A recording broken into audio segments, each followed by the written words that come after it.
My name is Helen.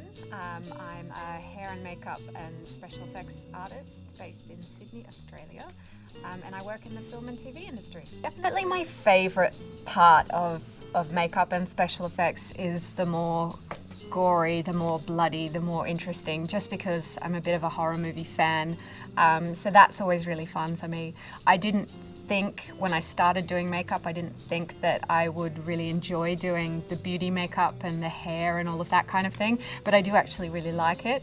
And most of the time with my kind of work, I need to do everything. So if I'm on a team or I'm in charge of a project, it's across hair, makeup and special effects. So if I can't do all of it, then I can't do any of it pretty much in this industry. So yeah, unlike in the US where you sort of, you're one of those things, like hair is a different department to makeup and prosthetics is a different department to both.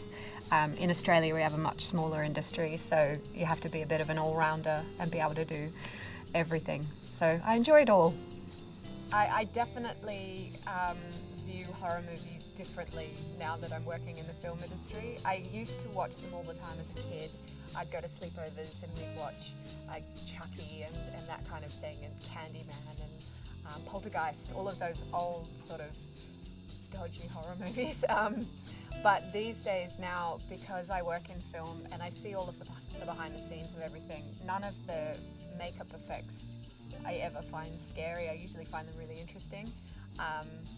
So things like I mentioned before, when I saw The Revenant in the cinema, which was an amazing film, but also had really spectacular prosthetic makeup in it. That was amazing to actually watch, but I didn't have the same reaction as the other people in the cinema who were gasping at the bear scene.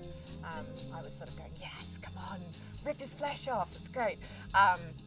Yeah, so it's definitely, they don't scare me anymore, horror movies, which is possibly a bit disappointing, but I still really enjoy them, especially from the perspective of someone who works in the industry.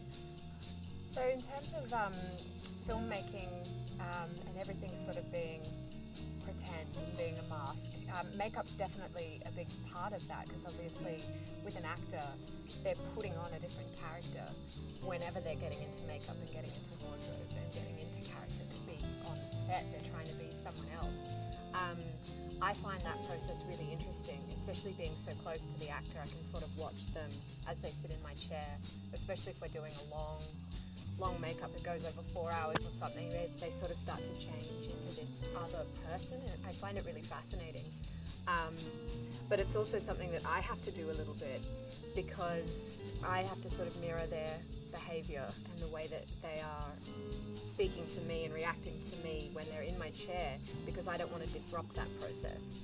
So I tend to take on their personality in a sense. So if they're being really chatty and sort of laughing and joking, that's how I will go about my makeup process. But if they're very quiet, very stoic, kind of really focused, then I'll do the same and just sort of pull back and let them do that. So it's almost like I have to be 50 different people a day, which can be really tiring, because I'll get home at the end of the day and just and sort of collapse onto the lounge.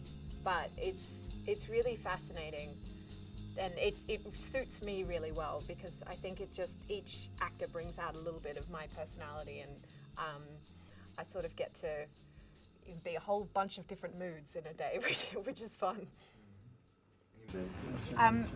The lifestyle of a makeup artist is intense, especially one that works in film.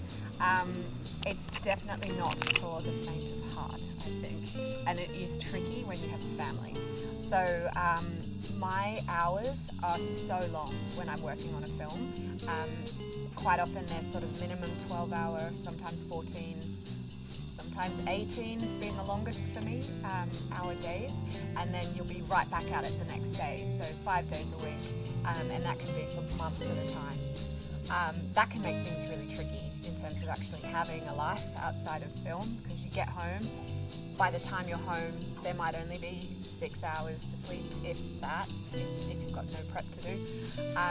Yeah, so it does make things difficult in terms of actually like doing your washing or eating properly or anything. But I love it. It just suits me so well to not have a routine like that. Every day is different, and that's something that I really enjoy. And also because work is very up and down, I might be working like a mad person for months, but then I might have a month where I'm sitting at home twiddling my thumbs, catching up on Netflix shows. So I sort of do get that recovery time in between the insanity. So it's very up and down, and it's not for everyone, but it's definitely for me.